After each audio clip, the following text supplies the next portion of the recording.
Hey friends, if you encounter this issue where HP printer is not printing color after Windows 11 update, then please watch this video. I will guide you through the resolutions. Printer drivers are very sensitive to Windows updates because they are supposed to be installed by the manufacturer and not by Windows. So here's what you can do.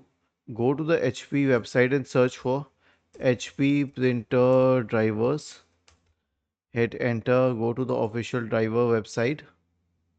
Okay, go to printers and then search for your printer model number.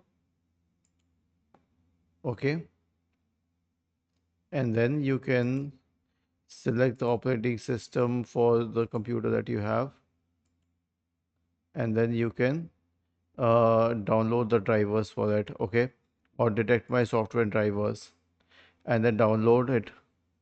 Was this helpful? If yes, then please subscribe to the channel.